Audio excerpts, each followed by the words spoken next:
It's Wednesday, and that means I'm here to give you the skinny on the buyer's market right here in Chicago. But before I do that, I and Kathleen over here want to caveat this with a disclaimer both before and after I say the news.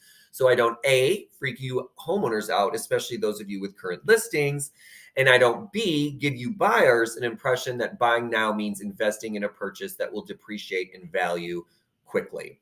So that caveat is this. Home value will continue to rise over the next 5 years, just not at the same rate that we saw and are used to in 2020 and 2021. Okay, so here's the news. This week, the Chicago Realtor magazine announced that U.S. home prices are falling at the fastest rate since 2009, according to recent data from Black Knight. This has been associated with the shifting market conditions, leading many of our sellers to lower their asking prices to compete. Now, that caveat, again, as promised, is that while listing prices are falling at a record rate, that being 2 months in a row consecutively, they are decreasing from the fastest cost acceleration period that we've seen on the housing prices in recent history. So what does that mean? Well, while we're seeing a record decrease, it is really following an incredibly steep upward curve, as we've all seen in the prices, sometimes what we think getting out of hand.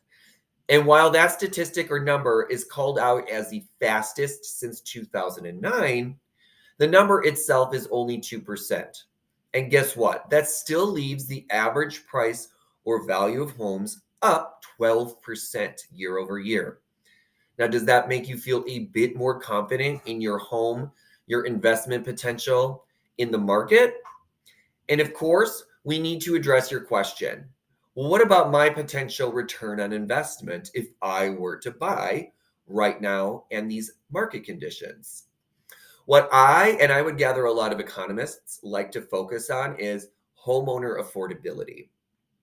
With this record price decrease following a record high price appreciation or acceleration, the price tags we have become accustomed to have been getting out of reach and out of hand for most buyers.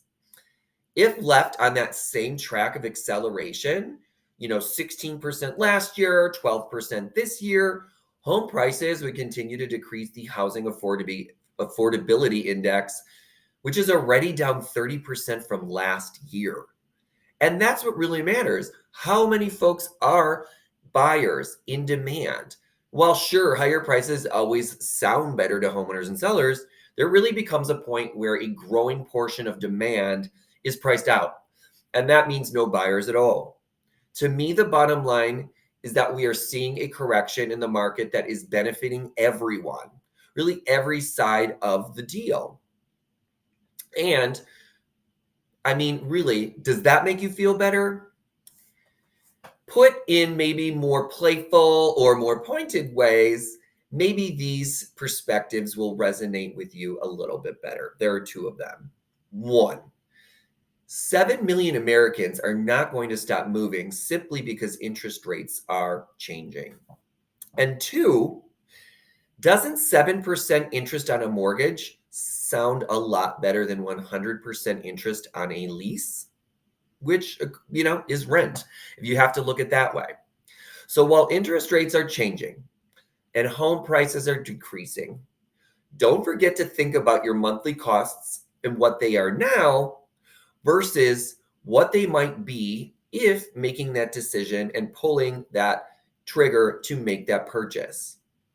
That's where it really matters. Well, that and probably square footage. So don't forget to reach out to me with questions this week. And as always, make it a great day, Chicago. Until next Wednesday.